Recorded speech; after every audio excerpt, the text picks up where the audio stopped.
After a night of high political drama and skirting right up to the edge of a midnight shutdown, the American government was open for business today. And while that has members of Congress patting themselves on the back for working out a budget compromise, it was President Obama who was out running a victory lap today, literally jaunting up the steps of the Lincoln Memorial this afternoon. The president greeted surprise tourists at one of the places that stood to close if that budget deal hadn't been done. But for all the congratulations, the $38 billion lawmakers trimmed out of the budget amounts to just a drop in the bucket in the face of a $14 trillion debt. And more money battles are just around the corner. NBC's Mike Vaquera begins our coverage. He's at the White House tonight. Mike? Good evening, Lester. They're calling it the biggest cut to annual government spending in American history. And today, both sides are taking credit, even as they prepare for a bigger budget battle to come. We have going forward, because this is what America's all about. President Obama surprised tourists today at the Lincoln Memorial, highlighting the end for now of the budget crisis and that the government is open for business. Because Congress was able to settle its differences, that's why this place is open today and everybody's able to enjoy their visit.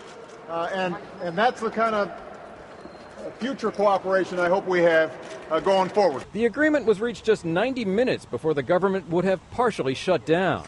Even as he hailed the deal, Mr. Obama warned the cuts would be painful. But beginning to live within our means is the only way to protect those investments that will help America compete for new jobs. Investments in our kids' education and student loans, in clean energy and life-saving medical research.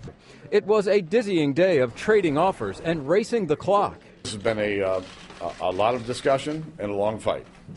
But we fought to keep government spending down because it really will, in fact, help create a better environment for job creators in our country. The agreement trims $38.5 billion from this year's budget.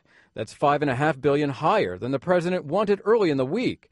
In the end, both sides claimed victory. We've agreed to a historic amount of cuts for the remainder of this fiscal year. But there was a final sticking point.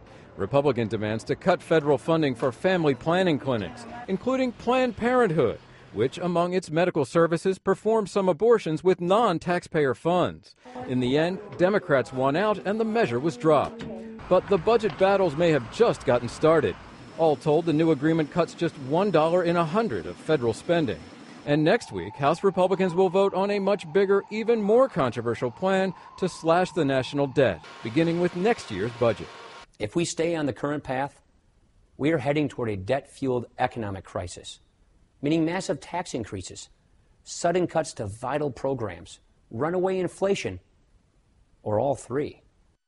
And Lester, Paul Ryan and Republicans in the House would get there in their debt reduction plan by making what are already controversial changes to Medicare. Democrats are calling it a privatization scheme.